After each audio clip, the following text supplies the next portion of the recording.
ये retired principal Nirmal Singh का घर है। वो अभी अपने घर के लाउंज में अपनी बड़ी बेटी नेहा के 2.25 साल के दोनों जुड़वा बच्चों के साथ बैठे हुए हैं। उन दोनों के बेसिर पैर की बातें सुनकर जवाब भी दे रहे हैं और खूब हंस भी रहे हैं। नेहा किचन से अपने पापा की हंसी सुनकर मुस्कुरा रही थी, पर वो आज अंदर से बहुत उदास थी। दीदी, पापा की चाय मैं ले जाती हूँ, आप नाश्ता तैयार कर लीजिए, सलोनी वहाँ आकर बोली और उसके हाथों से सॉस पेन लेकर कप में चाय छाने लगी थी। नीले सूट पर आसमानी दुपट्टा, कानों में सोने के टॉप्स, आंखों में काजल की पतली सी धार, होठों पर पिंक लिपस्टिक, हाथों में घड़ी और लंबे बालों की चोटी बनाए वो बेहद खूबसूरत लग रही थी। सलोनी, तुझे लेट हो जाएगा ना? वो गौर से उसे देखती हुई बोली थी। नहीं दीदी, मैं पापा को चाय अपने हाथों से देकर जाऊंगी, वो ज़बरदस्ती मुस्कुराने की कोशिश करती बोली थी। नेहा ने उसकी सूनी आंखों को गौर से देखा था। काजल की लकीरें भी उसके गीलेपन को छुपाने में कामयाब रही थी। चाय छन चुकी थी तो सलोनी ट्रे उठाए बाहर निकल गई। लीजिए पापा, आपकी फीकी वाली चाय। ट्रे सामने की टेबल पर रखकर सलोनी उनके पास बैठने ही लगी थी कि निर्मल जी ने सलोनी को देखा और कहा, अरे तुम अभी तक काम कर रही हो? अब बैठो मत बेटा, जाओ जल्दी करो वरना तुम लेट हो जाओगी। पापा, मैं तैयार हूँ, बस बैग और कुछ पेपर्स लेने हैं, वो सुस्ती से बोली थी। तुम टेंशन मत लो सलोनी, बस 2 दिन की ही बात है, सबके साथ घूमोगी तो तुम्हारा भी मन खुश हो जाएगा। अब जाओ जल्दी से बैग वगैरह रेडी कर लो, वो मुस्कुराकर बोली थी। जी पापा, बोलती हुई वो अपने रूम में चली गई थी। नेहा अपने दोनों बच्चों को नाश्ता करा रही थी। उसे जाते देखकर उदास हो गई थी। वो भी चाहती थी कि सलोनी इस कॉलेज ट्रिप में जाए और अपना हर गम भूलने की कोशिश करे, पर अपनी बहन की ज़िंदगी में फैली उदासी से वो बहुत परेशान थी।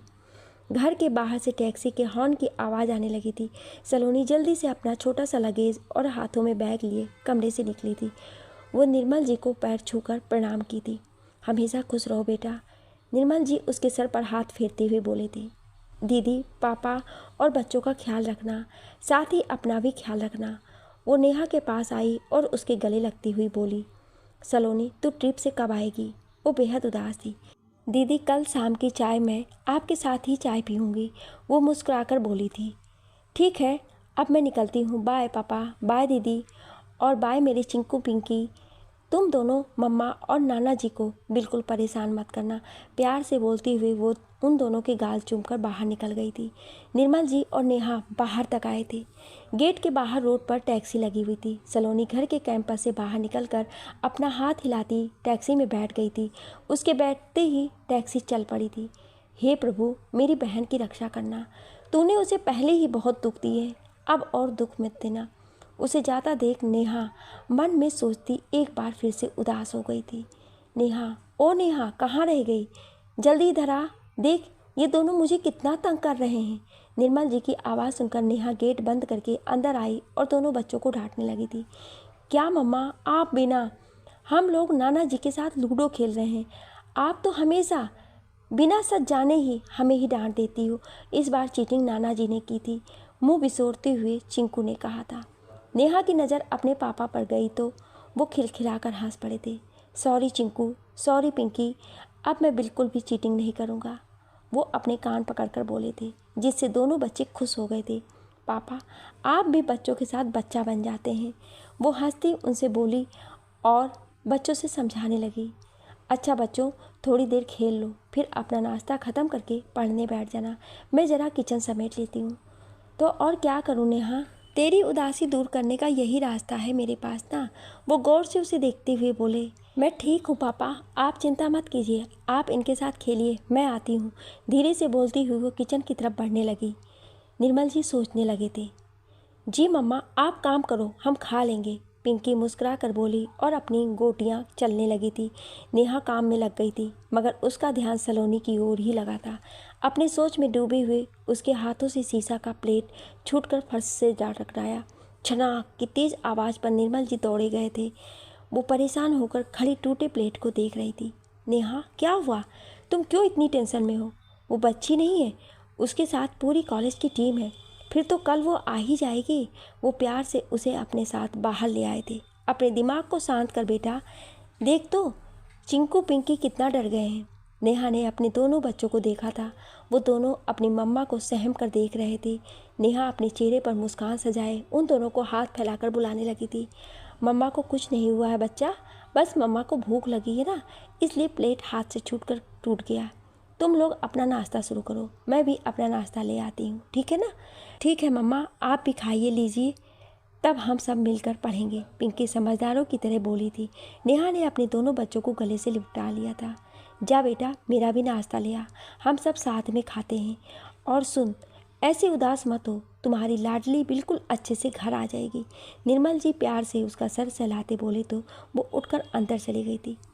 सलोनी कॉलेज पहुंची थी, जहां रोडवेज बस तैयार खड़ी थी। सारी टीचर्स और छात्र छात्राएं बस के अंदर बैठकर उसके इंतजार में खिड़की से बाहर झांक रहे थे। अरे सलोनी, कितना लेट कर दी, अब चल जल्दी आ जा। एचओडी सर तभी से तुम्हारे लिए परेशान थे। नीलू आगे बढ़कर उसका हाथ थामती बोली और अपनी सीट के बगल वाली सीट पर बैठा ली थी। वहीं पास वाली सीट पर शीला मैम भी बैठी हुई थी।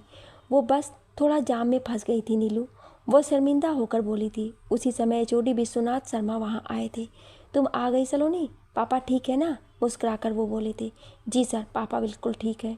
ठीक है ड्राइवर, तुम बस स्टार्ट करो। बच्चों, आप लोग आराम से बैठ जाइए, हम सबको पंचमढ़ी पहुंचकर बहुत जगह घूमना है। आप सब रास्ते में कोई शरारत नहीं करेंगे और बिना अपने प्रोफेसर को पूछे कहीं बाहर नहीं जाएंगे, ठीक है ना? वो उस सबको संबोधित करते हुए बोले थे। ठीक है सर, सबकी एक साथ आवाज़ से बस गूंज उठा था। शाबाश, अब सब आराम से सफ़र को एंजॉय कीजिए। विश्वनाथ जी मुस्कुराकर बोलते हुए अपनी सीट पर जाकर बैठ गए थे। उनके बगल वाली सीट पर रतन सर और बिमल सर भी बैठे हुए थे। ड्राइवर ने बस स्टार्ट कर दी थी। सलोनी और नीलू की आपस में गहरी दोस्ती थी। इन दोनों की एक साथ ही आरसीबी कॉलेज काल्पनिक में प्रवक्ता के पद पर नियुक्त हुई थी। सलोनी के पापा भी इसी कॉलेज के एचओडी रह चुके थे। वो 4 साल पहले रिटायर हो चुके थे। वो दोनों बैठी बातें कर रही थी, पर सलोनी की नज़र रेखा और मीरा पर ही लगी थी। वो दोनों उसके आगे वाली सीट पर बैठी थी और अपनी नेचर के खिलाफ इस वक्त बिल्कुल चुप थी। सलोनी को रेखा की आदतें बहुत अजीब लगती थी। 4 महीने पहले उसने कॉलेज में एडमिशन लिया था। उसकी बेशर्मों वाली आदत और उसके कपड़े पहनने का बेबाक अंदाज सलोनी को खून जला देती थी। वो उन दोनों को इस तरह शांत बैठे देखकर चुप नहीं रह सकती थी। क्या बात है, आज तुम दोनों चुपचाप क्यों बैठी हो? कुछ नहीं मिस, मैं सोच रही थी कि हम लोग 1 बजे तक पंचमढ़ी पहुंच जाएंगे ना। वैसे तो आपके लेट आने के कारण हम लोगों को शहर से निकलने में देर हो गई है। अब जाम के कारण भी लेट हो रहा है, इसीलिए 3 बजे से पहले पहुंचने का सवाल ही नहीं है। रेखा बिना किसी लिहाज की बोली थी। सलोनी बस चुप होकर उसे देखती रह गई थी। रेखा, ऐसे मत बोलो, मिस ने कहा ना कि वो जाम में फंस गई थी। मीरा को बुरा लगा था, पर रेखा हंसती थी। सॉरी मिस, आप रेखा की बात का बुरा।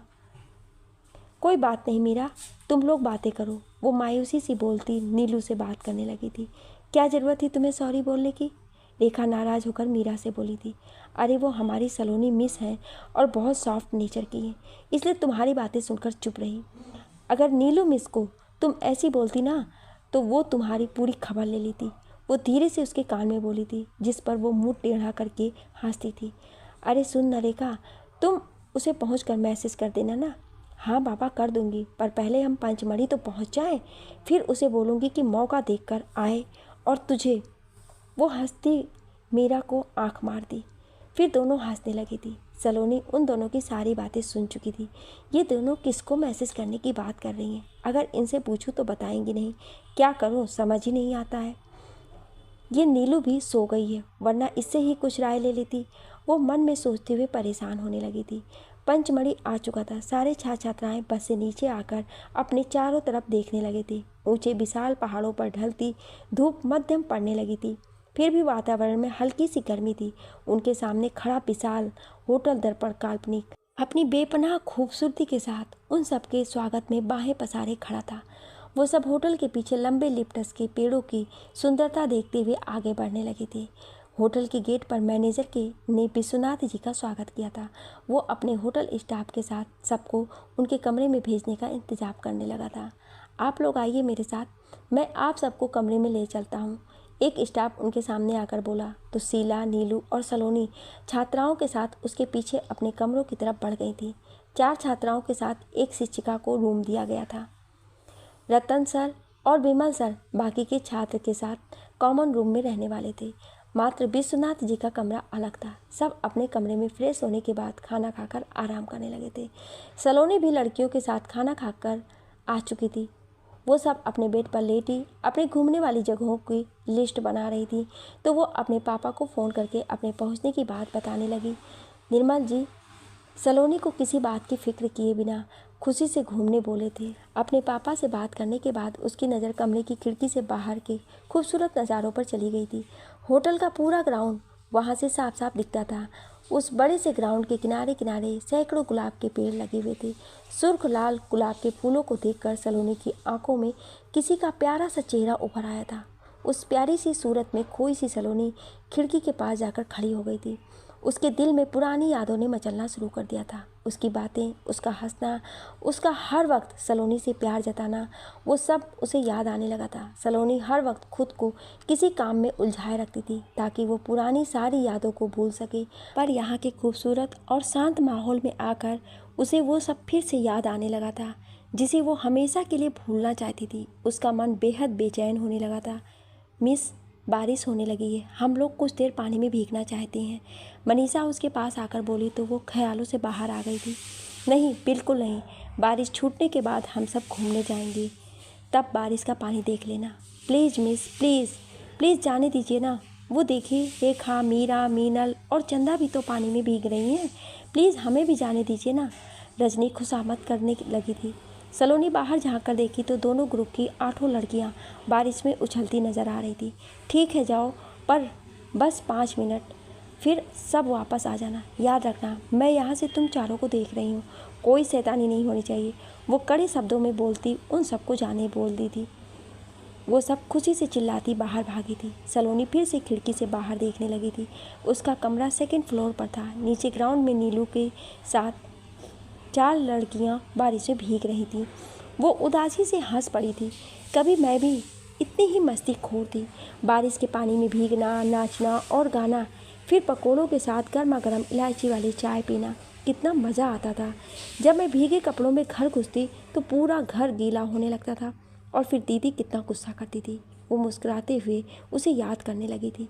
उसकी ज़िंदगी भी आज मेरी वजह से वीरान हो गई है। वो जीजू को बहुत मिस करती है, पर मुंह से हमेशा इस बात को नकार देती है। ना जाने मेरी वजह से घर में और क्या सब होगा। बेहद उदासी सी वो सोचे जा रही थी। अब बारिश तेज होने लगी थी। वो सबको लाने नीचे चल पड़ी। वहाँ नीलू और शीला मैम भी खड़ी होकर बातें कर रही थी। वो भी वहीं रुक गई थी। सलोनी, यहाँ आकर बहुत अच्छा लग रहा है ना? यहाँ की खूबसूरती तो मैंने पहली बार देखी है, पर अब दिल करता है यहीं बस जाऊँ, शीला ने मुस्कुराते हुए कहा था। हाँ मैम, ये जगह मन को शांति करती है, पर यहाँ सबके लिए बस जाना संभव नहीं है। किसी की यादों के साथ तो बिल्कुल भी नहीं, वो धीरे से बोली थी। नीलू गौर से उसकी उदास आंखों को देखने लगी थी। अब सारी लड़कियां अंदर आने लगी थी। मिस, रेखा और मीरा को देखिए, वो दोनों मेन गेट से बाहर निकल रही हैं। नीलू अपने कमरे की लड़कियों के साथ अंदर जाने लगी थी। तभी मनीषा और रजनी चिल्लाने लगी थी। रेखा रुको, कहाँ जा रही हो? मीरा रुक जाओ, बाहर तेज बारिश हो रही है, रुको। सलोनी आवाज़ देकर उन्हें बुलाने लगी थी। शीला और नीलू भी पलटकर उसके पास आ गई थी, पर वो दोनों बिना किसी की सुने मेन गेट के बाहर तेजी से भागने लगी थी।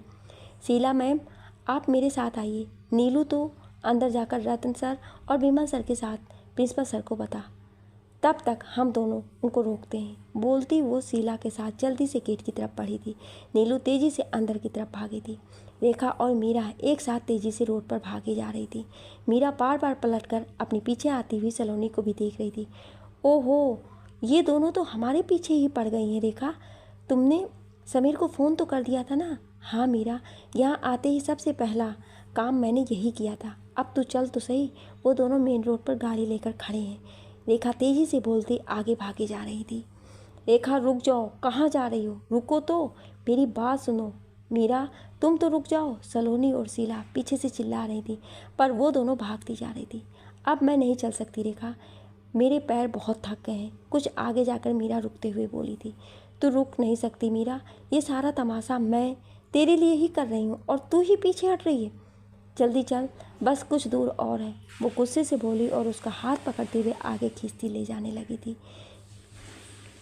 मीरा की सगाई हो चुकी थी पर उसे लड़का पसंद नहीं था। 4 महीने पहले कॉलेज में आई रेखा से उसकी गहरी दोस्ती हो गई थी। रेखा का भाई समीर उसे रोज़ कॉलेज छोड़ने और लेने आता था, जिसे मीरा से प्यार हो गया था। एक दिन उसने मीरा को प्रपोज़ कर दिया। मीरा भी मन ही मन समीर को पसंद करने लगी थी तो उसने हाँ कर दिया था। मीरा ने अपने घर में माँ को समीर के बारे में बताया, पर उसकी माँ ने मीरा की एक नहीं सुनी और उसकी मंगनी कर दी, जो पहले से तय हो चुकी थी। मीरा समीर की याद में रो रो कर सूखने लगी थी। वही हाल समीर का भी था। तब रेखा ने अपने बॉयफ्रेंड सागर के साथ मिलकर एक प्लान बनाया और मीरा समीर को घर से भागकर शादी करने के लिए तैयार किया। वो दोनों एक साथ रहने के लिए बेचैन थे, इसीलिए रेखा की बात मानने को तैयार हो गए थे। कॉलेज में स्टूडेंट्स का पंचमढ़ी ट्रिप पर जाने का प्रोग्राम बन रहा था। रेखा ने इसी मौके का फ़ायदा उठाया और मीरा के साथ अपना नाम भी ट्रिप में शामिल करवा लिया, जबकि प्रोग्राम की लिस्ट पहले से ही तैयार हो चुकी थी। पर रतन सर ने ऐन वक्त पर 2 लड़कों के नाम काटकर रेखा और मीरा को शामिल कर लिया था। सलोनी ये खबर सुनकर अपने जाने का इरादा छोड़ दी थी, पर नीलू और अपने पापा की जिद पर उसे आना पड़ा था। आज वही मौके का दिन था। समीर और सागर 2 दिन पहले से ही पंचमढ़ी में थे और इन दोनों तक पहुंचने का रास्ता ढूंढ गए थे, जो बारिश के कारण आसान हो गया था। रेखा और मीरा मेन रोड पर आ चुकी थी। सलोनी भी उन दोनों के पीछे ही आ रही थी। वो बारिश के कारण बार बार फिसल कर गिर रही थी। उसे काफ़ी चोटें भी आ गई थी, जबकि शीला तो थक कर बहुत पीछे सड़क किनारे बैठ गई थी। हाँ तो जानू, देखो मैं मीरा को लेकर आ गई, अब तुम जल्दी करो। रेखा मीरा का हाथ थामे सफ़ेद स्कॉर्पियो के पास जाकर बोलती समीर से लिपट गई थी। मीरा उन दोनों को आपस में इस कदर लिपटे देखकर सोच में पड़ गई। वो कुछ बोलना ही चाहती थी कि पीछे से 2 हाथों ने उसका मुंह रुमाल से दबा दिया था। वो अपनी जोर लगाती उन अनजान हाथों को हटाने लगी थी, पर 1 मिनट भी वो खुद को होश में नहीं रख पाई। क्लोरोफार्म ने अपना काम बखूबी कर दिया और मीरा बेहोश होकर उन 2 बाजुओं पर झूल गई थी। चल यार समीर, इसे सीट पर डाल। वो 2 हाथों वाला सागर था और उसी ने पीछे से मीरा को बेहोश किया था। हाँ समीर, जल्दी निकलो यहाँ से, सलोनी मैम हमारे पीछे ही आ रही हैं। वो आ गई तो हंगामा मचाकर सबको बुला लेंगी, रेखा जल्दी से बोली थी। अब बारिश कम होने वाली थी, इसलिए कुछ कुछ गाड़ियाँ वहाँ से गुजरने लगी थी। उसी समय सागर की नज़र सामने से दौड़कर आती हुई सलोनी पर गई थी। ये कौन है? वो चौंकते हुए बोला था। अरे यही तो हमारी सलोनी मिस है, पूरे कॉलेज में सबसे स्ट्रिक्ट है। पर अब बातें छोड़ो, चलो जल्दी बैठो गाड़ी में, हम निकलते हैं। वो घबराती खुद फ्रंट सीट पर जा बैठी थी। समीर तो पहले ही बेहोश मीरा के साथ पिछली सीट पर बैठ चुका था। सागर ने सलोनी को गौर से देखा था। गोरा खूबसूरत चेहरा, बड़ी बड़ी आंखें, लंबे बाल, पतला बदन। वो पानी में भीगकर बेहद खूबसूरत दिख रही थी। सुन न रेखा, मैं सोच रहा हूँ कि ये एक हसीना गाड़ी में ही है तो इस कयामत को यहाँ क्यों छोड़ दूँ? इससे तो इतना पैसा मिलेगा कि हम तीनों मालामाल हो जाएंगे। तू क्या कहती है? वो कुटिलता से सलोनी को निहारते हुए बोला था। ठीक है, जो करना है जल्दी कर, बाकी लोग हमें ढूंढते आते होंगे, कहीं ऐसा ना हो कि हम लोग यहीं पकड़े जाएं। घबरा कर रेखा ने भी खिड़की से सलोनी को गौर से देखते हुए कहा था। वो 4-5 साल उससे बड़ी होगी, पर उसकी खूबसूरती ऐसी थी कि सामने वाला उसे देखकर अपनी नज़रें मुश्किल से फेर पाता था। वो अंदाज लगाने लगी कि सलोनी के बदले उसे कितने पैसे मिलेंगे। सलोनी गाड़ी के पास आ गई थी। वो कुछ रुक कर लंबी सांसें लेते हुए जोर से बोली थी, कौन हो तुम? रेखा और मीरा को कहाँ लेकर जा रहे हो? सागर अपने हाथ में क्लोरोफार्म से रुमाल भिगा रहा था। उसकी तरफ मुड़ा और खिलखिलाते हुए बोल पड़ा, मैं बताता हूँ न जाने मन, इतनी भी क्या जल्दी है? और सलोनी का हाथ पकड़कर अपनी तरफ खींच लिया था। सलोनी गुस्से से उसे मारते हुए खुद को छुड़ाने लगी और बचाओ बचाओ चिल्लाने भी लगी थी। समीर बाहर का नज़ारा देखकर जल्दी से निकला और सलोनी को दोनों हाथ कसकर पकड़ लिया। साले, जल्दी इसे रुमाल सूंघा वरना ये फंसा देगी। अब तुम भी हमारे साथ हमारे अड्डे पर चलोगी और हम तीनों को मौसी के हाथों माला माल करवा दोगी। सागर ने बेशर्मी से हंसते हुए कहा और छटपटाती सलोनी के चेहरे पर आराम से रुमाल डालकर मुंह बंद कर दिया था। सलोनी अपनी सांस कुछ सेकंड तक रोककर खुद को छुड़ाने की कोशिश करती रही, पर क्लोरोफार्म की तेज महक ने उसके होश छीन लिए थे। वो बेहोश होकर सागर की बाहों में झूल गई थी। हमारे तो मज़े हो गए जानू, हम तीनों को इस बार डबल शिकार मिल गया। इस बार हम तीनों विदेश की टूर करने चलेंगे। रेखा भी अब बाहर आकर उन दोनों के साथ हंसते हुए बोली थी, बिल्कुल चलेंगे जान, पर अभी तो अपनी मंजिल की तरफ चलते हैं, सागर हंसकर बोला और पीछे का गेट खोलने लगा। उसने बेहोश मीरा को धकेलकर किनारे किया और सलोनी को अपने साथ लिए बैठ गया था। समीर और रेखा भी गाड़ी में बैठ गए थे। समीर ने गाड़ी आगे बढ़ा दी थी। शहर के एक पुलिस स्टेशन में सीनियर इंस्पेक्टर सिंह अपने केबिन में बैठा कोई फाइल देख रहा था। 26 वर्षीय अमन सिंह बेहद आकर्षक व्यक्तित्व का मालिक था। उसने अपनी ज्वाइनिंग के बाद बहुत कम समय में ही इस शहर में फैले क्राइम को पूरी तरह कंट्रोल करने लगा था। अपराधी उनके नाम से मारे छुपे फिरते थे। हर तरफ उनके नाम के डंके बजने लगे थे। कमिश्नर साहब भी उनके काम से बेहद खुश रहते थे। अमन सिंह को पुलिस विभाग के द्वारा उनके उत्कृष्ट कार्य के लिए कई मेडल भी मिल चुके थे। अभी वो जिस केस पर काम कर रहे थे, अब उससे जुड़े कुछ नए सबूत नहीं मिल रहे थे। अगर कोई सबूत मिलता तो वो कमिश्नर साहब को बताते ना, पर वो अमन को फ़ोन कर अपने आने की सूचना दे चुके थे। अब अमन फिर से सारे पुराने फाइलों में कुछ सबूत की तलाश में जुटे हुए थे ताकि उन्हें कुछ जानकारी दे सकें। उसी समय गेट खुला और कमिश्नर साहब अंदर आए थे। हेलो अमन, गुड मॉर्निंग। तुम्हें कुछ नए सबूत मिले हैं या इस केस से जुड़ी कोई नई बात पता चली? Good morning sir. नहीं, अभी तक तो वहीं अटका हूँ। पता नहीं चल रहा है आखिर इतनी लड़कियाँ बारी बारी से कहाँ गायब हो रही हैं। अमन, ये केस बहुत ही नाजुक है। सारी लड़कियाँ अच्छे खासे अमीर घर से संबंध रखती हैं। मेरे ऊपर उनके परिवार वालों का बहुत दबाव पड़ रहा है, वो परेशान होकर बोले थे। जी सर, तभी तो मैं बहुत ही खुफिया तरीके से जांच कर रहा हूँ ताकि अपराधी सावधान ना हो पाए और हमारे पहुँच में आ जाए, वो धीरे से बोला था। तभी कमिश्नर साहब का फ़ोन बजने लगा था। ये आप क्या कह रहे हैं? कब हुआ ये? अच्छा, मैं आता हूँ, बस कुछ देर में ही पहुँच जाऊँगा। तुम घबराओ नहीं, तीनों लड़कियाँ मिल जाएंगी। क्या हुआ सर? अमर चिंतित होकर बोला था। कल आरसीबी कॉलेज से छात्रों का ग्रुप पंचमढ़ी गया था। उसमें से 3 लड़कियाँ आज गायब हो गई हैं। उस कॉलेज का एचओडी मेरा दोस्त है, उसने ही फ़ोन किया था, वो विस्तार से बताने लगे थे। सर, आप बिल्कुल फिक्र मत कीजिए, मैं अभी पंचमढ़ी निकल जाता हूँ। नहीं अमन, तुम यहीं रहोगे? वहाँ मैं खुद जाऊँगा और इंस्पेक्टर सुमित को साथ लेकर जाता हूँ। वहाँ से सारी जानकारी लेकर आता हूँ, तब तुम्हें बताऊँगा। अगर ज़रूरत पड़ी तो तुमको भी बुला लूँगा। तुम तब तक इस केस से जुड़ी बातों का पता लगाओ। मुझे तो ये दोनों केस एक दूसरे से जुड़े हुए लग रहे हैं।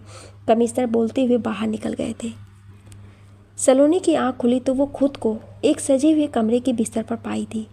वो बेड से उठकर गेट के पास गई और उसे जोर से पकड़कर खींचने लगी थी, पर वो बाहर से बंद था। खोलो, कोई है? गेट खोलो, मुझे बाहर जाना है। कोई आकर खोलो, गेट तो खोलो। वो चीखते हुए गेट खींचने लगी, पर बाहर कोई हलचल नहीं हुई थी। वो रोते हुए वहीं बैठ गई थी। मैं तो यहाँ बंद हूँ, पर मीरा और रेखा कहाँ होंगी? वो लड़का कौन था जिसने मुझे बेहोश किया? वो मुझे यहाँ क्यों लेकर आया? हे भगवान, ये कौन सी जगह है? मेरे पापा और दीदी मेरे लिए रो रहे होंगे। मन में सोचते हुए वो कमरे के चारों ओर देखने लगी थी। कमरे में एक भी खिड़की नहीं थी, बस एक रोशनदान था जो काफ़ी ऊंचाई पर था। अभी वो कुछ और सोचती कि गेट खुल गया था। एक भारी भरकम शरीर वाली औरत और सागर अंदर आया था। सलोनी घबराकर बेड पर जा बैठी थी। तुमने तो मुझे खुश कर दिया सागर। ये बेहोशी में जितनी सुंदर दिख रही थी, होश में तो उससे 1000 गुना सुंदर दिख रही है। इसकी तो एक रात की कीमत लाख रुपए से ज़्यादा होगी। वो औरत कुटिलता से बोलती मुस्कुरा रही थी। हाँ मौसी, अब तुम भी मुझे मेरी मेहनताना दे दो ताकि मैं भी कुछ दिन ऐश मौज कर सकूं। वो बेशर्मी से हंस रहा था। हाँ ज़रूर, चल देती हूँ। अब तुम समीर और रेखा कुछ दिनों के लिए अंडरग्राउंड हो जाओ। अब दूसरे लड़के को काम पर लगाना होगा, बोलती वो बाहर जाने लगी थी। ए रुको, कौन हो तुम लोग? मीरा कहाँ है? क्या किया तुम लोगों ने उसके साथ? क्या रेखा तुम्हारे लिए ये काम करती है? सलोनी गुस्से से चीख पड़ी थी। हाँ हाँ हाँ सागर, देखो इसको खुद की चिंता नहीं है मगर उस लड़की को ढूंढ रही है। वो औरत मुस्कुराती हुई उसके पास आई थी।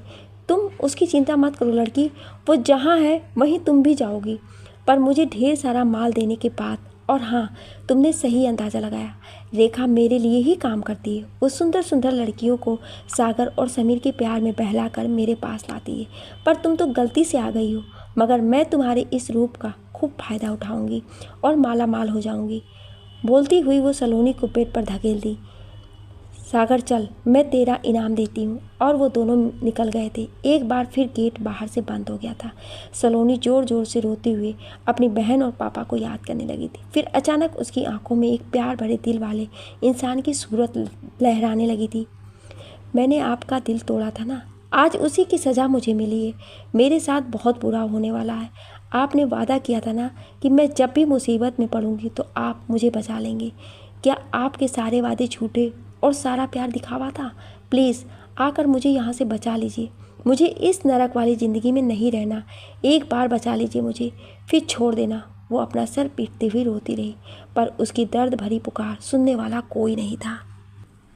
दोपहर का समय था। निर्मल जी अपने कमरे में बैठे टीवी देख रहे थे।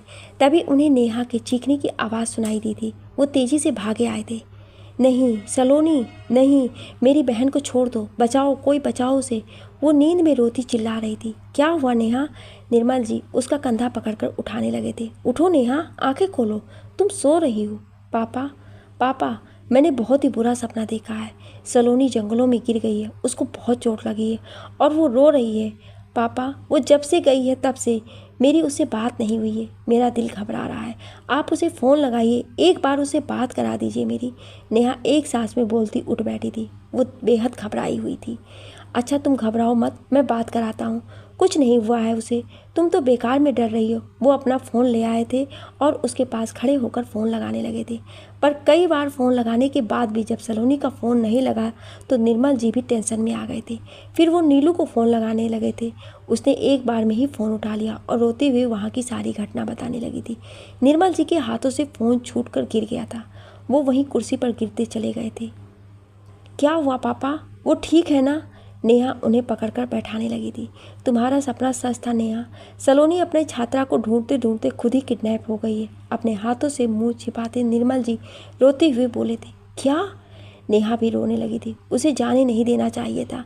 मुझे हमेशा किसी अनहोनी का डर लगा रहता था। पापा अब क्या होगा? कहाँ होगी मेरी बहन? तुम रोना बंद करो नेहा और भगवान से प्रार्थना करो कि तुम्हारी बहन ठीक हो। मैं अभी पंचमढ़ी के लिए निकलता हूँ। और हाँ, इस बात की खबर प्रशांत जी के घर तक नहीं जानी चाहिए, वरना क्या मुंह दिखाऊंगा उन लोगों को। वो चिंतित होकर बोले थे। पापा आप उन लोगों की फिक्र मत कीजिए, अभी हमें सलोनी की चिंता करनी है। प्रशांत जी को बाद में भी समझाया जा सकता है। आप तैयार हो जाइए, मैं आपकी दवाइयाँ साथ रख देती हूँ। अपनी आंसू पोंछती नेहा उठकर उन्हें हौसला देती बाहर ले आई थी। कमिश्नर साहब होटल पहुंचकर विश्वनाथ जी के साथ बैठे मीटिंग कर रहे थे। तभी चपरासी गेट खटखटाते हुए बोला था। साहब कोई निर्मल सिंह आए हैं और आपसे मिलना चाहते हैं। अरे वो आ भी गए? हाँ उन्हें अंदर ले आओ, विश्वनाथ जी बोले थे। निर्मल जी तेजी से अंदर आए थे। उनका चेहरा मुरझा गया था। वो विश्वनाथ जी के गले लगकर रोने लगे थे। ये क्या हो गया विश्वनाथ जी? मेरी बेटी कहाँ है? वो तो आप सबके साथ आई थी। उसे किसी की से क्या दुश्मनी हो सकती है? ना जाने वो कहाँ और किस हाल में होगी। कैसा पिता हूँ जो उसके खोने के बाद भी जिंदा हूँ। मैं क्या करूँ अब? आप चिंता मत कीजिए निर्मल जी। मेरा सबसे ईमानदार और कर्तव्यनिष्ठ ऑफिसर इस केस पर पहले से ही काम कर रहा है। ये एक लड़कियों को पकड़ने वाला गैंग है जो धोखे से उन्हें फंसाता है और उनसे गलत काम करवाता है। जहाँ से सलोनी और मीरा के साथ रेखा भी गायब हुई है, वहाँ का निरीक्षण करने के बाद यही उम्मीद कर रहे हैं कि उन लोगों ने अपना सुराग हम तक नहीं पहुंचने देने की खातिर सलोनी को भी पकड़ लिया है। आप निश्चिंत रहिए निर्मल जी, हम आपकी बेटी को कुछ नहीं होने देंगे, कमिश्नर दिलासा देते हुए बोले थे। आप पहले बैठिए सर, ये हमारे शहर के कमिश्नर हैं। ये मेरा मित्र है तो मैंने इसे बुला लिया है। कैसे निश्चित रहूं विश्वनाथ जी? मेरी बेटी ने किसी का क्या बिगाड़ा है जो उसके साथ ये हुआ?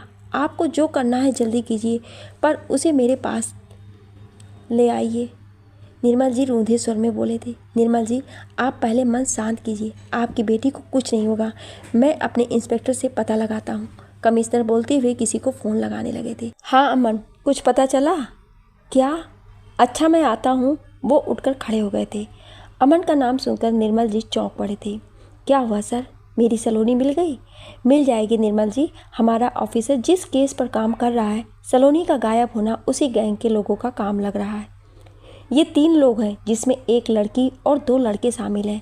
पहले भी जितनी लड़कियां गायब हुई हैं उनकी भी कोई नई नई सहेली बनी थी। उस लड़की के कभी 2 भाई होते थे या देवर होते थे, जिसके द्वारा वो लड़कियों को बहला फुसलाकर कुछ ही दिनों में गायब कर देते थे।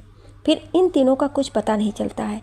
कमिश्नर विस्तार से बताने लगे थे। कमिश्नर साहब जो भी कीजिएगा थोड़ा गुपचुप तरीके से कीजिएगा। मेरी बेटी की सगाई हो चुकी है, अगर ये बात फैल गई तो उन लोगों को पता चल जाएगा, उनकी भी बहुत बदनामी होगी और मेरी सलोनी का रिश्ता भी टूट जाएगा। निर्मल जी बहुत दुखी होकर बोले थे। आप निश्चिंत रहिए निर्मल जी, मैं खुद ही इस केस से जुड़ी बातों को बाहर नहीं आने देना चाहता हूँ। ऐसा होने से अपराधी सतर्क हो सकते हैं। अभी मैं चलता हूँ और जो भी पता चलेगा आप दोनों को बताऊँगा। बोलते हुए वो बाहर निकल गए थे। उस बड़े से कमरे में सलोनी रोते रोते गहरी नींद में चली गई थी। कुछ घंटे बाद उसका दरवाज़ा खुला था, पर वो बेसुध पड़ी थी। उस खुले दरवाजे से एक लड़की अंदर आई थी। ए उठ, चल खाना खा ले। सलोनी आंखें मलती हुई उठ बैठी। कौन हो तुम? मुझे यहाँ क्यों बंद किया है? मुझे बाहर जाना है, जाने दो मुझे। वो हाथ जोड़ी हुई रोने लगी थी। ऐसा नहीं होता है लड़की, यहाँ जो एक बार आ जाता है बाहर नहीं जाता है। इस बात को जितना जल्दी समझ जाओगी तुम्हारे लिए उतना ही अच्छा रहेगा। लो अब खाना खा लो। बोलते हुए थाली उसकी ओर बढ़ाई थी। नहीं खाना मुझे। वो थाली लेकर फेंकती हुई उठकर बाहर भागने लगी थी, पर उस लड़की ने सलोनी को पकड़कर बेड पर पटक दिया था। नहीं खाना है ना तो फिर मर भूखी प्यासी, बोलकर वो लड़की चली गई और दरवाज़ा भी बंद करती गई थी।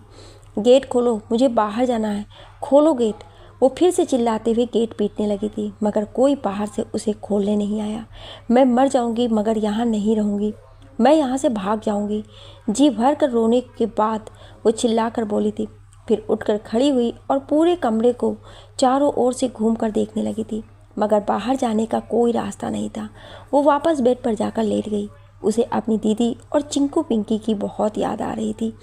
अपने कैदियों वाली हालत से वो फिर रोने लगी थी। पुलिस थाने में कमिश्नर के आगे सीनियर इंस्पेक्टर अमन और जूनियर इंस्पेक्टर सुमित बैठा हुआ था। उन दोनों को कमिश्नर ने बात करने के लिए बुलाया था। हाँ तो सुमित, क्या रिपोर्ट है? सर, जो तीनों लड़कियां आज गायब हुई हैं उनमें से एक प्रोफेसर है। वो अपनी 2 छात्राओं को बारिश में होटल के गेट से भागती हुई रोकने गई थी, पर वो भी उन दोनों के साथ गायब हो गई। उसके साथ एक और प्रोफेसर शीला भी गई हैं, पर वो थक कर पीछे ही बैठ गई थी, इसीलिए उन्हें कुछ ज़्यादा जानकारी नहीं है। जिन दोनों लड़की का फ़ोटो और पता एचओडी ने दिया था, उनमें से एक के माता पिता तो हमें मिल गए, पर उस दूसरी लड़की रेखा के बारे में हमें ज़्यादा जानकारी नहीं मिली है। मैं उसके पते पर गया था, पर उसके दिए पते जैसा इस शहर में कोई जगह नहीं है। सुमित ने बेहद विस्तार से बताते हुए कमिश्नर साहब को चौंका दिया था। क्या? यानी वो लड़की पिछले 4 महीनों से फर्जी छात्रा बनकर कॉलेज में सबको फंसाने में थी? वो अपनी सीट पर से उछल से गए थे। फिर कुछ देर तक चुप हो रहकर वो अमन की तरफ देखने लगे, जो बेहद गुम होकर कुछ सोच रहा था। हाँ तो अब तुम बताओ अमन, इस हालत में क्या किया जाए?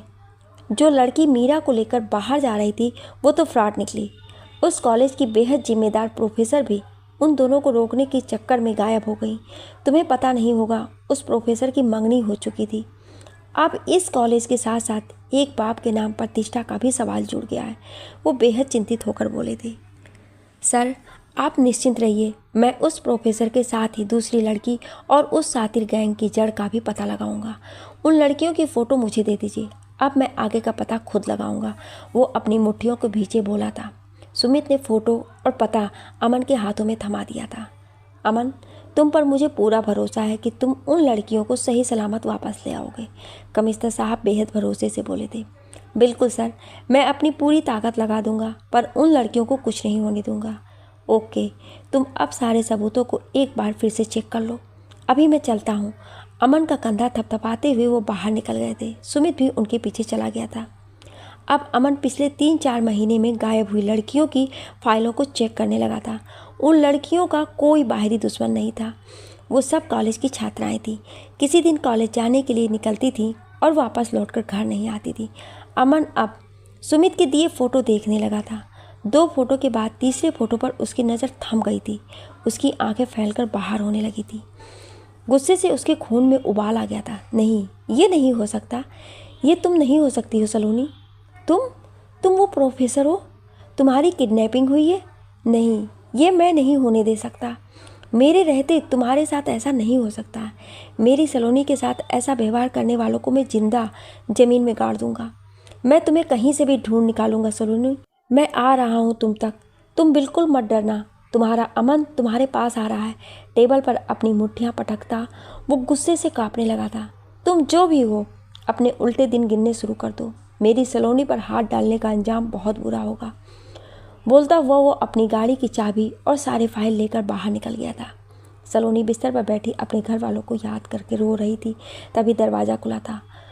वहीं औरत 2 लड़कियों के साथ अंदर आई थी। औरत बेहद गुस्से में लग रही थी और पीछे दोनों लड़कियां सहमी सी खड़ी थी। मैंने सुना कि तुमने खाना फेंक दिया, इसका पैसा तेरा बाप आकर चुकाएगा क्या? बोलती हुए सलोनी के बाल पकड़कर एक थप्पड़ मार बैठी थी। मेरे पापा का नाम भी ना अपनी गंदी जुबान से मत लेना। तुम जैसी बेशर्म औरतों की वजह से आज किसी की बेटियां सुरक्षित नहीं रहती हैं। गुस्से से बोलती सलोनी खुद को छुड़ाकर उसे जोरदार धक्का दे देती थी। तेरी इतनी मजाल की तू मुझे धकेल रही है? रुक जा, तुझे अभी बताती हूँ। गुस्से से कांपती उन दोनों लड़कियों को कुछ इशारा की थी। दोनों ही जल्दी से सलोनी का हाथ कसकर पकड़ ली थी। अब तुझे बताती हूँ कि मुझे धक्का देने का क्या परिणाम होता है। वो सलोनी को थप्पड़ों से लगातार मारने लगी थी। सलोनी थप्पड़ों की मार खाते खाते पूरी बेदम हो गई थी। उसकी आंखें भी बंद हो चुकी थी। अब बस करो मौसी, ये मर जाएगी। दोनों लड़की उसका हाथ पकड़ ली थी। सलोनी फर्श पर गिर पड़ी थी। उसके दोनों गाल थप्पड़ की मार से लाल हो गए थे और होठों से खून भी निकलने लगा था। सुन लड़की, यहाँ जो आ गया वो यहीं का हो जाता है। ये रमाबाई की रियासत है। यहाँ तुझे बचाने कोई नहीं आएगा। इसलिए ये बात दिमाग से निकाल दे कि तू यहाँ से भाग जाएगी। मैंने तेरा बहुत मोटा दाम चुकाया है और उसका पूरा पैसा वसूल करूँगी तुझसे। इसलिए अपने आप को यहाँ के तौर तरीके के लायक बना। आप चुपचाप मेरी बात मान ले तो अच्छा रहेगा, वरना अपने चमचों से कहकर तेरी खाल उतरवा दूँगी। मौसी बिस्तर पर बैठती उसे अपने पैरों से नीचे की धकेल दी थी। सलोनी मार खाकर बेदम पड़ी हुई थी, पर उसका दिमाग बहुत तेज़ी से चल रहा था। वो कुछ सोचकर रोते रोते मौसी का पैर पकड़ ली और गिड़गिड़ाते हुए बोली, मौसी गलती हो गई मुझसे, मुझे माफ़ कर दो। आप जो बोलेंगी मैं वही करूँगी। मैं अपने आप को यहाँ के लायक भी बना लूँगी, पर आप मुझे कुछ दिनों का समय दे दीजिए ताकि मैं खुद को तैयार कर सकूँ। प्लीज़ मेरी बस ये बात मान लीजिए। रमाबाई ने उसे गौर से देखा था। सलोनी के चेहरे पर मासूमियत के सिवा कुछ नज़र नहीं आया था। ठीक है, जा, दिया तुझे 5 दिन का समय। इससे ज़्यादा की उम्मीद मत करना। इन 5 दिनों में रानी और पुष्पा तुझे यहाँ के सारे नियम कायदे बता देंगी। चल रही रानी, इसको फिर से खाना ला कर दे। और सुन लड़की, मुझसे कोई चालाकी करने की कोशिश मत करना, वरना मैं तेरी सारी सुंदरता जलाकर राख भी कर सकती हूँ। ना, नहीं मौसी, मैं भला क्या चालाकी करूँगी? अब मुझे यहीं रहना है तो मैं आपकी बात नहीं मान कर मार नहीं खाना चाहती। 5 दिनों में मैं खुद को आपके मुताबिक ढाल लूँगी मौसी, फिर आप जो कहेंगी वही करूँगी। वो सर झुकाए धीरे से बोली थी। रमाबाई के होठों पर कुटिलता भरी मुस्कान तैरने लगी थी। वो उठ खड़ी हुई। चल फिर ठीक है, अब ढंग से खाना पीना खा और अपनी सुंदरता में और निखार ला। वैसे तेरा नाम क्या है? वो जाते जाते मुड़ी थी। जी सलोनी। बड़ा प्यारा नाम है तेरा। चल अब अपनी ट्रेनिंग शुरू कर, मैं अपने काम देखती हूँ। वो मुस्कुराते हुए उसके गाल चूमकर बाहर निकल गई थी। उसके साथ ही वो दोनों भी निकली थी। अब मेरे पास 5 दिन है यहाँ से भागने का रास्ता ढूंढने के लिए। अगर मैं खाना नहीं खाऊंगी और बस इसके मार खाती रहूँगी तो कमज़ोर हो जाऊँगी और इस औरत के जाल में फंसकर बर्बाद हो जाऊँगी। इसलिए मुझे भरपेट खाना है और फिर इन 5 दिनों में यहाँ से बाहर जाने का रास्ता भी ढूंढना है। अपनी चोट को सहलाते हुए सोचने लगी थी। कुछ देर बाद रानी खाना लेकर आई थी। वो टेबल पर खाना रखकर उसे बाथरूम से हाथ मुंह धोकर आने को बोली तो सलोनी चुपचाप उठ गई थी। चल आकर खाना खा ले, फिर सो जाना। आज तुमने बहुत मार खाई है, इसलिए मौसी ने तुम्हें कल से ट्रेनिंग देने को बोला है। ठीक है, बोलकर सलोनी खाने बैठ गई थी। रानी उसे खाते देख बाहर निकल गई और जाते हुए दरवाज़ा बंद करना नहीं भूली थी। सलोनी खा भी रही थी और अपने पापा, दीदी और चिंकू पिंकी को याद करके रोती भी रही थी। उसके दिमाग में अब यहाँ से कैसे निकला जाए यही विचार चल रहा था। अपने घर के गेट की घंटी की आवाज़ सुनकर नेहा दौड़ती गेट पर खोलने आई थी, पर सामने खड़े शख्स को देखकर बेहद घबरा गई थी। अमन जी, आप यहाँ क्यों आए हैं? मैं यहाँ आप लोगों से जानना आया हूँ कि सलोनी किडनैप कैसे हो गई। इतनी बड़ी बात हो गई और आप लोगों ने मुझे एक बार भी बताया नहीं। भाभी, आपने और चाचा जी ने मुझसे वादा किया था कि आप लोग सलोनी को अच्छे से ख्याल रखिएगा, फिर वो आज कहाँ है? वो कैसे अगवा हो गई? वो गुस्से से बरसता अचानक उसके पैरों पर गिरकर रोने लगा था। निर्मल जी अपने कमरे से बाहर निकले तो अमन को देखकर चौंक गए थे। वो और कॉलेज के सारे लोग कल रात ही पंचमढ़ी से वापस आए थे। वो नेहा को अंदर जाने का इशारा किए और खुद अमन के कंधे पर हाथ रखकर बोलने लगे, मुझे माफ़ कर दो बेटा, मैं सलोनी का ख्याल नहीं रख सका। आपके और अपनी माँ के टकरार और जिद के कारण सलोनी मेरी बनकर भी कुछ मुझसे अलग हो गई। मैंने दिल पर पत्थर रख लिया था, पर ये अचानक क्या हो गया चाचा जी। बोलते हुए वो उठकर निर्मल जी से लिपट गया था। चाचा जी, आपने उसे शहर से बाहर क्यों जाने दिया? अगर वो नहीं जाती तो आज अपने घर में सुरक्षित बैठी होती। अभी ना जाने वो कहाँ किस हाल में होगी। वो बिल्कुल टूट सा गया था। निर्मल जी उसका हाथ पकड़े लाउंज में ले आए। पहले तुम शांत हो जाओ अमन। उसे सोफे पर बैठाकर निर्मल जी ने पानी का गिलास थमाया था। देखो बेटा, पहले जो हुआ उसमें किसी का भी कसूर नहीं था। वो सब होना तो किस्मत में लिखा था और किस्मत का लिखा कोई नहीं बदल पाता। अभी तुम अपने घर जाओ। अगर तुम्हारी माँ को पता चला कि तुम यहाँ आए हो तो वो फिर ना जाने क्या क्या करेगी। पुलिस सलोनी को ढूंढ रही है, वो जल्दी ही मिल जाएगी। मैं नहीं चाहता कि तुम इस केस के बहाने मेरे घर आओ।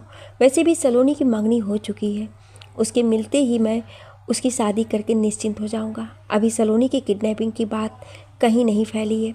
मैं प्रशांत जी के घर तक इस बात को नहीं जाने देना चाहता हूँ, इसलिए तुम इस मामले से दूर ही रहो।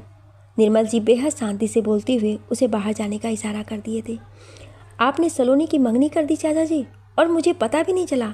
और आप भी कमाल हो भाभी, बहन की मंगनी करते वक्त आपको एक बार भी अपने देवर की याद तक नहीं आई।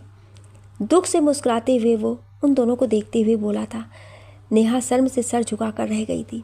जो हुआ सो हुआ, पर अब मैं अच्छे से समझ गया हूँ कि आप लोग उसके ख्याल नहीं रख सकते, इसलिए अब मैं खुद उसे ढूंढ निकालूंगा। मैं अब ना आपके और ना ही अपनी माँ के रोके रुकूंगा। ये मंगनी वंगनी मैं नहीं मानता। सलोनी सिर्फ मेरी है, उसकी शादी सिर्फ मुझसे होगी। अभी तो मैं जा रहा हूँ, पर जल्द ही उसे लेकर आऊँगा चाचा जी। फिर उसे मेरी बनने से कोई नहीं रोक सकता। मुझे सलोनी किसी भी हाल में सही सलामत चाहिए। बेहद ठोस लहजे में बोलता हुआ वो उठकर बाहर निकल गया था। हे भगवान, अब क्या होगा? मैं प्रशांत जी के घर वालों को क्या कहूँगा? निर्मल जी विचलित होकर सोफे पर गिर पड़े थे। पापा, पहले सलोनी को घर आने देते हैं, तभी कोई फैसला लेंगे। आप अभी से इस बात का टेंशन अपने सर पर सवार मत कीजिए। उनके पास बैठकर वो समझाने लगी थी। अमन बेहद गुस्से से भरा अपने घर पहुंचा था। वो अपना टाई खोलकर फेंकते हुए लाउंज में सोफे पर गिर पड़ा था। माँ, माँ, कहाँ हैं आप? इधर आइए, वो चीखते हुए पुकारने लगा था। अरे आ रही हूँ, ले पानी पी। आज मैंने तेरी पसंद की पनीर की खीर बनाई है, तुझे तो बेहद पसंद है।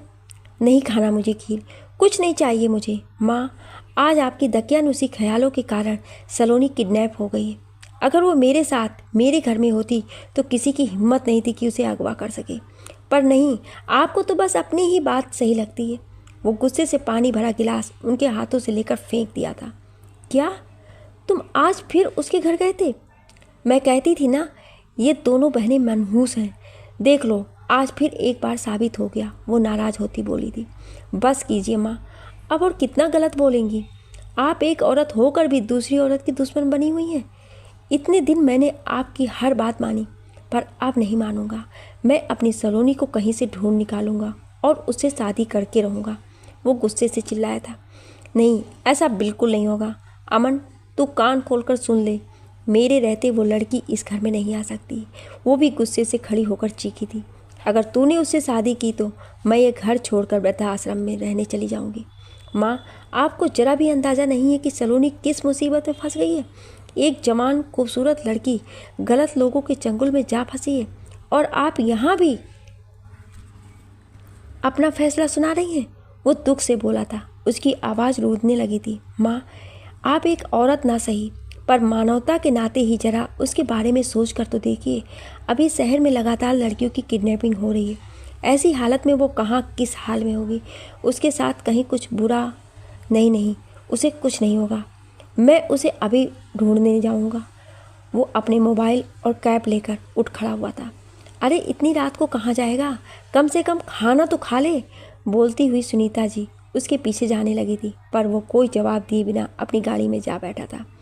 आप खा लीजिएगा। जब आप अपने बेटे को नहीं समझ पाई तो सलोनी को कैसे समझ पाएंगे? उदासी से बोलता अमन गाड़ी भगा ले गया था। वहाँ से वो पुलिस स्टेशन पहुँचा और अपने केबिन में जाकर अमन थक कर बैठ गया था। कोई नहीं था जो उसके दिल का हाल समझता। वो आज खुद को बहुत अकेला और बेबस महसूस कर रहा था। साहब जी, खाना मंगवाऊँ? अर्दली ने आकर अमन से पूछा था। नहीं जमुना, बस चाय मंगवा दे और तू भी जाकर सो जा। आज मैं पूरी रात यहीं रहूँगा, वो उदासी से बोलता कुर्सी पर फैल गया था। ठीक है साहब जी। जमुना चला गया। कुछ देर बाद चाय पीकर वो कुर्सी पर टेढ़ा होकर पसर गया और सलोनी की फ़ोटो निकाल कर देखने लगा था। उसके दिल और दिमाग में सिर्फ सलोनी की यादें ही चल रही थीं। तुमने किसी और से मंगनी कैसे कर ली सलोनी? क्या मैं तुम्हारे दिल से निकल चुका हूँ? वो अपनी आंखें बंद किए बेआवाज़ रोने लगा था। उसके दिमाग में 4 साल पहले का वक्त चलने लगा था, जिसमें उसकी और सलोनी की खट्टी मीठी यादें बसी थी। 4 साल पहले उस दिन रविवार था। अमन अपनी माँ सुनीता देवी के साथ अपने बड़े भाई राघव सिंह के लिए लड़की देखने गए थे।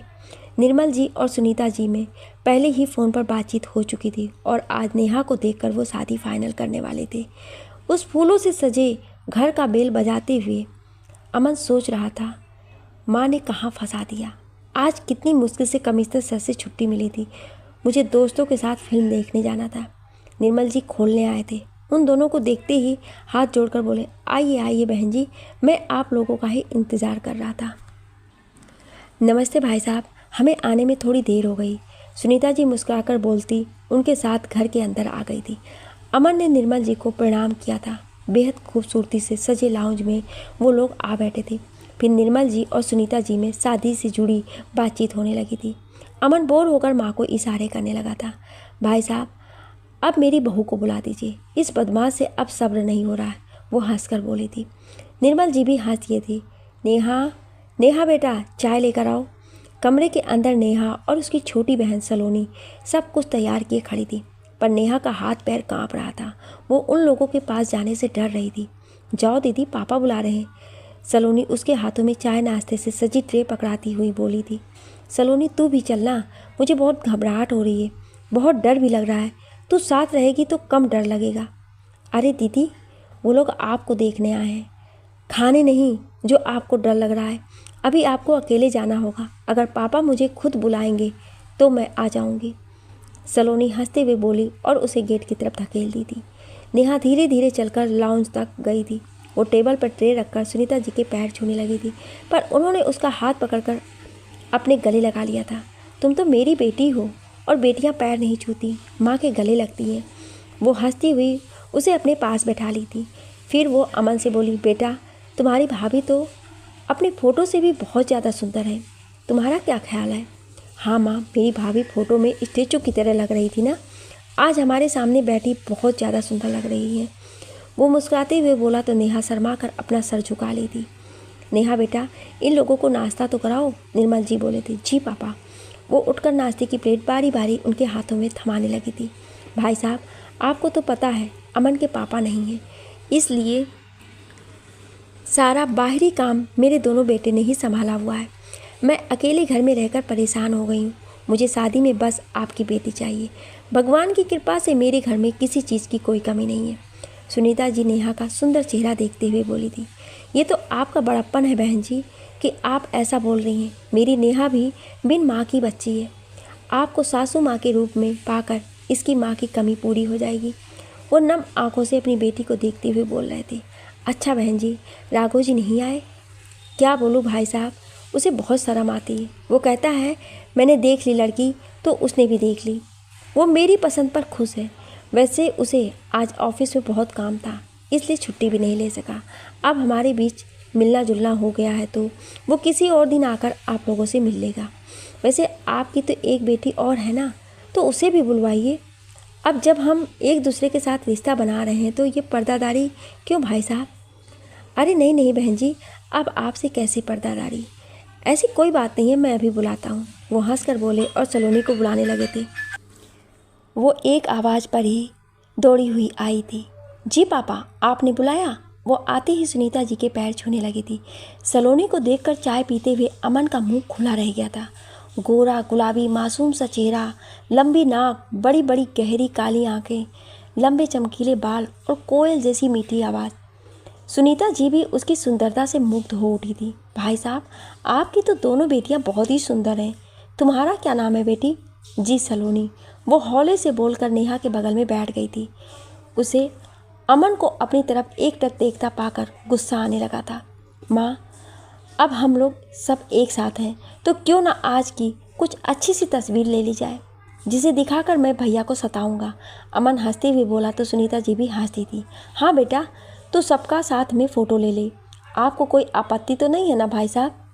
नहीं बहन जी, अब नेहा आपकी बच्ची है, आप जो ठीक समझें कर सकती हैं, वो मुस्कुराकर बोले थे।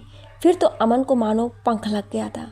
वो कभी इधर कभी उधर घूम घूम कर एक कुशल फोटोग्राफर की तरह फ़ोटो लेने लगा था। एक दो फ़ोटो उसने सलोनी और नेहा का अपने साथ भी लिया था, पर सलोनी को ये ठीक नहीं लग रहा था।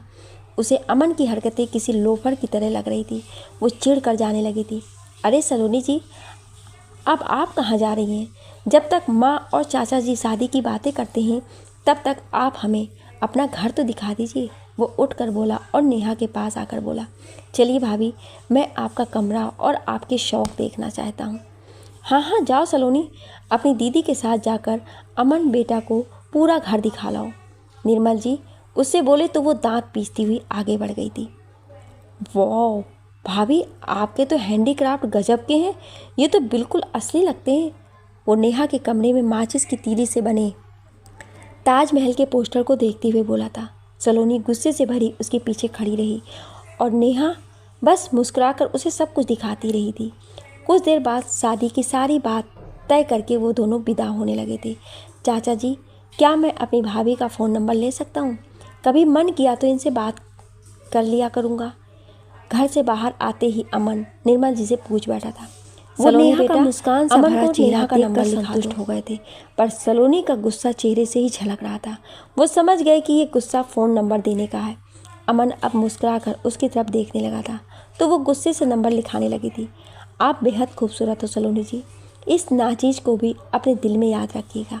हौले से उससे बोलकर वो पलट गया था, पर सलोनी गुस्से से बड़बड़ाते हुए अंदर चली आई थी। क्या आप इस कहानी का अगला भाग सुनना चाहते हैं? तो कमेंट में यस या नो ज़रूर लिखिएगा। Thank you.